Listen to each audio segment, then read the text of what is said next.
weak on, painting and developing it. But also my skills have gotten a lot better, I'm not skills myself over. I don't feel, if it don't sell for $300, I don't know what to do with it. The thing is, I have a whole... If it doesn't sell for $300, I don't know what else to do with it. We'll go ahead and stop that right. The thing is that this is eBay. So Red don't freaking figure out. This is dang eBay.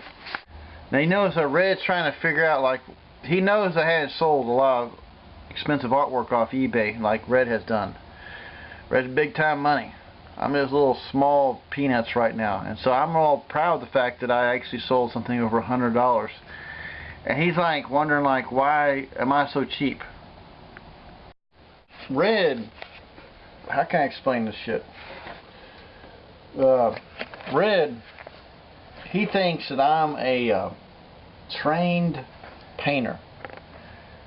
This Bud Light, someone gave this to me for free. I've already drank my natties, I'm just drinking some Buds. He thinks I'm a trained painter.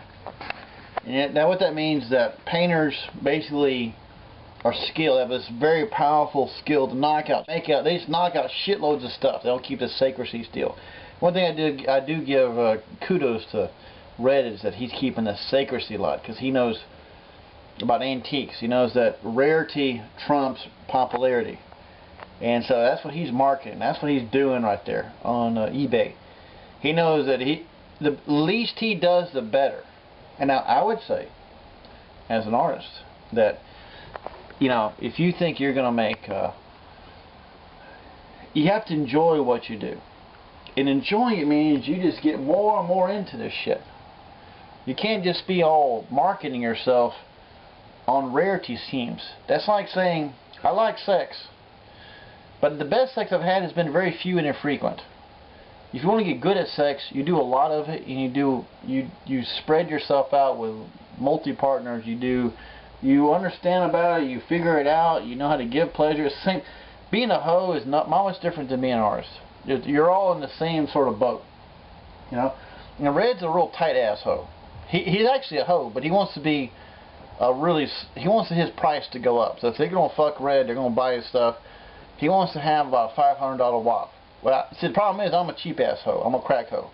And so any little sketch like this, because of the expressionistic credo that I embraced way back, shit like this, I'm doing like, what's that guy, Prove Is Young.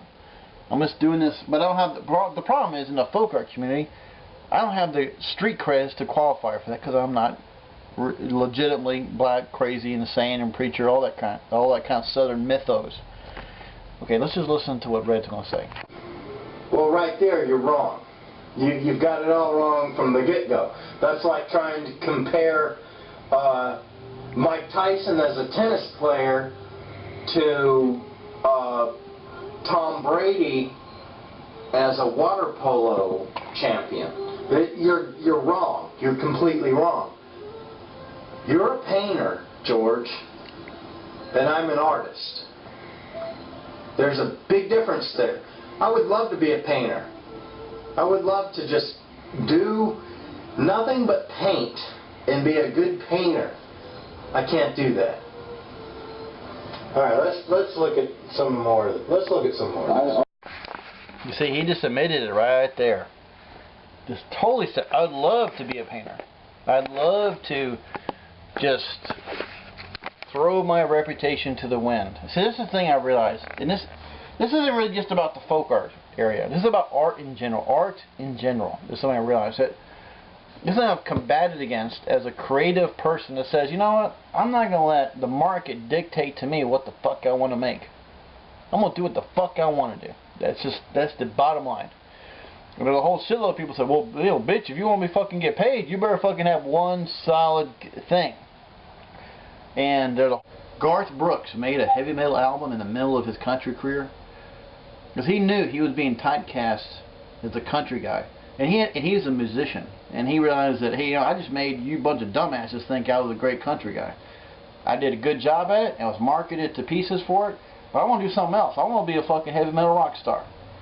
And of course, everyone saw him as this. And this is the game that you gamble against with the public and people who want to buy the stereotype of who you portray yourself as. And to me, I always find that sort of amusing because, you know, I like doing what I want to do. Ultimately, I know this from a studio life. This is what I talked about earlier. A studio life says you can only do what your tastes are about, and eventually your tastes evolve and change. And so, what do you do? That's what Red's what do you do? This is big. You're having this existential crisis going on. The existential crisis I was referring to was not about my art. It was about YouTube videos. It's like, what the hell am I doing on YouTube? Why do I keep making YouTube videos? And to a lesser extent, why... He's drinking them Vermont frickin' ciders right there. You saw that. The integrity of some freaking weird... I'm just not going to make... Of course you're not acting as pure as me. You're on eBay just like me. You're on YouTube just like me. You're on Facebook just like me. However, you have a Chicken Dead Chicken site which has been going on... I'm a big as hoe as you are, Red. ...for years that you pretty regularly... You update that once a week. You even have a little ticker when you know people are on there. Plus you've had shows every year, ongoing. You found me. Well, it's not whether you win or lose, it's how you play. Let's talk about that right there. I'm not playing the game. You found me. Remember when I was putting Eddie Stirring hash on eBay? You found me. I knew about you. I saw those whores in the pond and all that stuff. You found me. You came to me and talked to me. That's a classic stalker bullshit. I think it was like they came to me and bugged me. Like I'm the innocent person here all of a sudden. Technically speaking, I don't know who shot who. I think I actually did shoot an email to Red back in 2005. But you know what it was about? It was about the copycats. We both knew who we both had interest in Bill Trailer.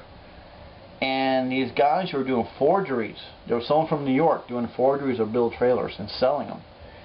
And Red had a keen interest in forgeries of Bill Trailer on eBay. And we both would, I would see these things, I'd watch them and stuff. I always want to know the fake Bill Trailers. And I saw what he was doing, and I started contacting him because he was a real active artist and he was making stuff, and you know, and it's hard to get anyone off of eBay to really correspond with you, you know. Their talk and you know we all know Red loves to talk. He's a talker, and so we started instantly came up with a dialogue of talking about artwork, you know. And we talked about really getting at these fake Bill Trailers, you know. That's where it all started. You know? And from there, it just sort of evolved naturally. I thought your work was interesting, but I never contacted you.